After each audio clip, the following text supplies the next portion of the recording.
আটকে দেওয়া বুঝে মানে ভিক্ষাবৃত্তির থেকে এটা তো একটু বেশি ভালো কাজ নাকি? এটা তো আপনারা মানেন। তাহলে পুলিশকে আশীর্বাদ ভাই অন্তত এই কাজটা দিয়েছে যে খড়গপুর লোকাল থানায় বুদ্ধদেব পলবলকে এখনো বসিয়ে রেখেছে যে গাড়ি নিয়ে যাওয়া যাবে না।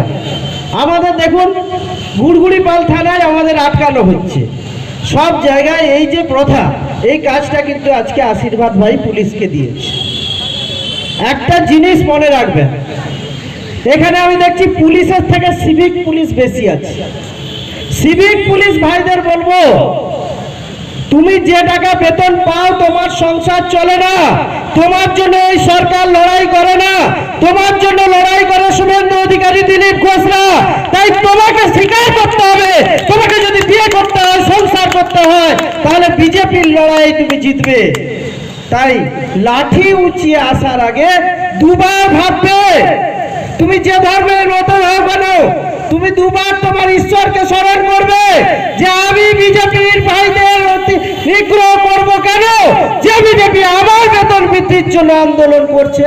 আর যার কথাই শুনছেন আপনারা, আজকে একটু আগে সব সাংবাদিকরা ছিল, আমি অরূপদা গেছিলাম এসপি অফিসের সামনে।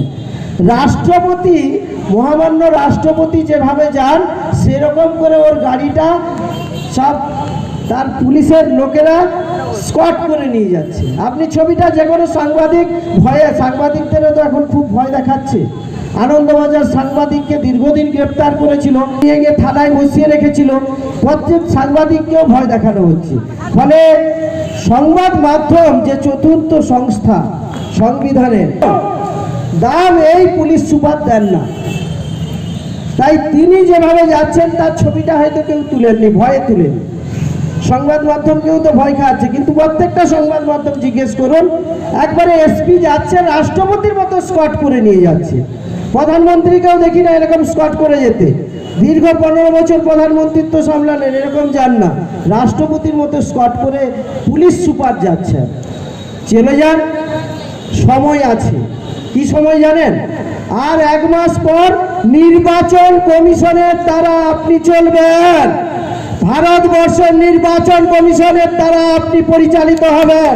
তাই আজকে যে নিগ্রহ আপনি করছেন, যেভাবে আপনি আজকে তৃণমূলের চেয়ারম্যান সভাপতি হিসাবে কাজ করছেন, এই জেলার সভাপতি ন্যাংরাখোলা, আপনি তাকে নেতৃত্ব দিচ্ছেন তৃণমূলকে, এই জেলার এমএলএ নেতৃত্ব দিচ্ছেন আপনি। এই জেলার যেভাবে আপনি দিলীপ ঘোষকে হারানোর পরিকল্পনা করছেন, আপনার পরিকল্পনা বাস্তবে রূপান্তরিত হবে না, কারণ আপনি পরবর্তীকালে নির্বাচন কমিশনের দ্বারা পরিচালিত হবেন। তৃণমূলকে আপনি সাহায্য করতে পারবেন না। তাই আপনার ক্ষমতা বলে ওইদিকে 4 দিকে চিঠিয়ে দিয়েছে যে এই প্রোগ্রামের অনুমতি দেওয়া হচ্ছে না, চারিদিকে একটা করে নোটিশ দিয়ে দিয়েছে। আরে ভাই, তুমি যত নোটিশ দাও না কেন, তোমাকে আইনের দ্বারা পরিচালিত হতে হবে, তোমাকে সুপ্রিম কোর্ট দেখতে হবে, তোমাকে হাইকোর্ট দেখতে হবে। মাথায় রাখবেন, বিজেপিকে অত্যাচারিত করে আপনি শান্তি পাবেন না, আপনার শাস্তিও হবে। আপনি সারাদিন তোলা তুলবেন, কেউ খবর রাখে না, কেউ জানে না। আপনার ভয়ে সংবাদ মাধ্যম লিখতে পারে না, খবর করে না। আপনি কত তোলা তুলছেন সবাই জানে। এ জেলার মানুষ প্রত্যেকে অত্যাচারিত, এ জেলার যত বিরোধী পক্ষ সবাই অত্যাচারিত। দেখবেন মানুষের প্রত্যেকের মুখে মুখে আছে। কেন বলুন তো এই দোকানগুলো বন্ধ রাখা হয়েছে?